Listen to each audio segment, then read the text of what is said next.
কমছে গাছ, কমছে পরিযায়ী পাখির সংখ্যাও। নকশালবাড়িতে প্রতি বছর আসে কালো মাথার কাস্তে চড়া। এই পরিযায়ী পাখির সংখ্যা প্রতি বছর কমছে। নকশালবাড়ির পথ ভুলছে কাস্তে চড়া।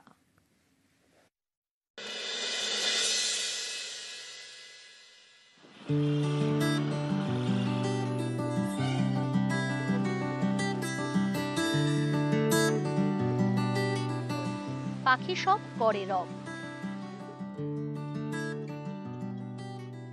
কুচকুচে কালো গলা কিচকিচ করে ডাকে।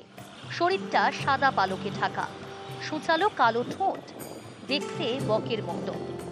কিন্তু বক নয়, এগুলো কালো মাথা কাস্তে চড়া, ব্ল্যাক হেডেড আইবিস।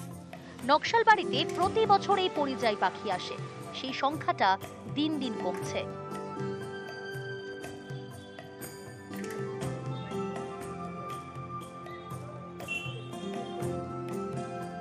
মার্চ মাসে নেপালের দিক থেকে এ রাজ্যে আসে, থাকে নকশালবাড়ির ঘাটানি মোড়ে।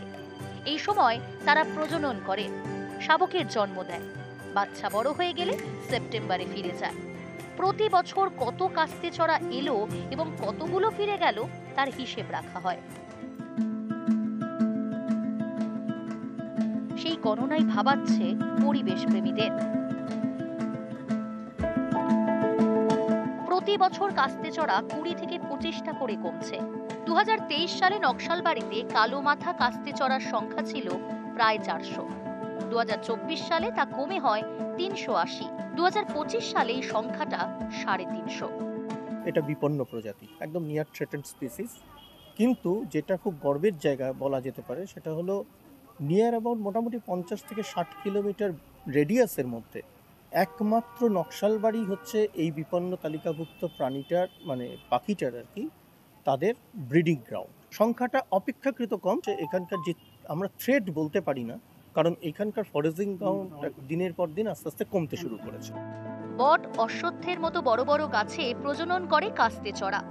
পরিবেশ প্রেমীদের অনুমান, নকশালবাড়িতে দিন দিন গাছের সংখ্যা কমছে। এই কারণে প্রজননের জায়গা পাচ্ছে না কাস্তে চড়া।